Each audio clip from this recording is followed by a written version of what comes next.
Hello, in this video I'll go over naming and how to organize your scene and just make sure it's all set to give to a texture artist or look development artist.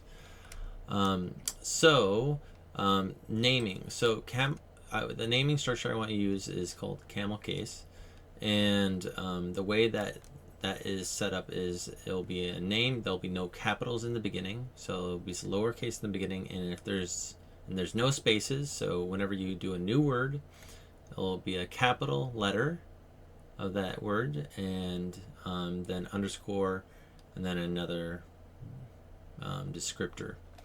So, for example, for this table, we'll just do table, and then it's going to be wood. So I'm capitalizing W. Then I'm going to do underscore, and what this is geo. So geometry. So that's how I would name this thing.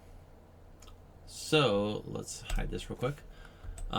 Some things to check is when you're doing just like cleaning up your model and your scene for to give to a texture artist or look development artist is we want the object to be above in positive Y, so that it shouldn't be going past this line, and it should be in the center of the world. And then your pivot point, so say this is over here, it needs to be in the center of the world too, on the right in the middle. So if you do D and then X and middle mouse, hold those down and snap it right in the center. Okay, so we have this, and now we'll just go over here and do the naming. So table wood underscore geo.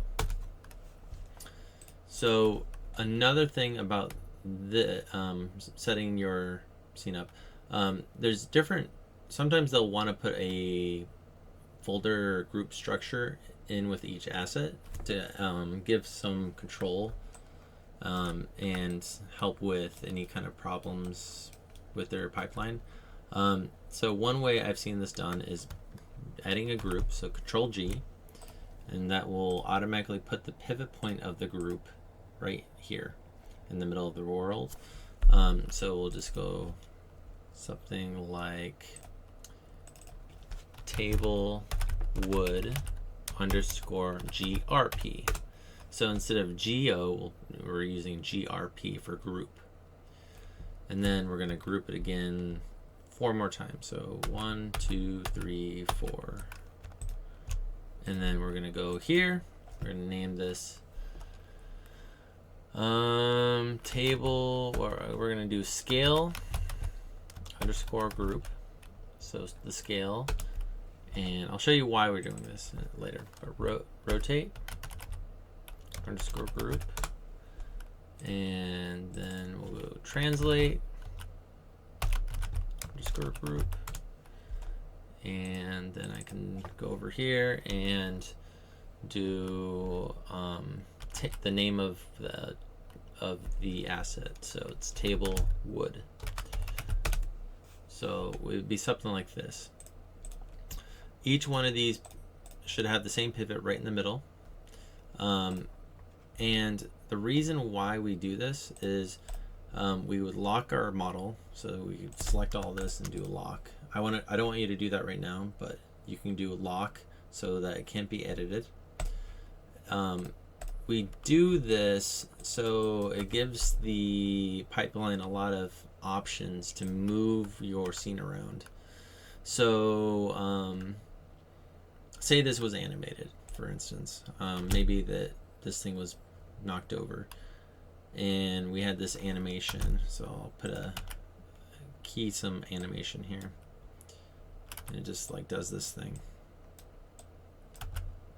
so it just moves over like that, and it took a long time. It's a really complicated animation.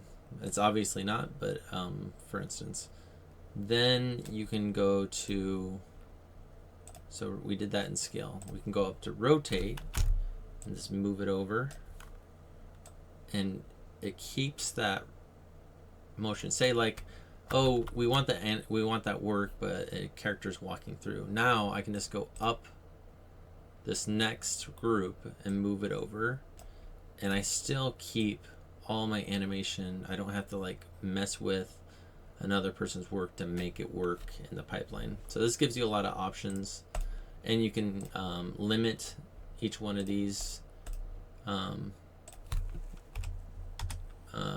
by removing like there's rotate and translate for the scale. You could remove that, rotate. So, but usually I keep those in.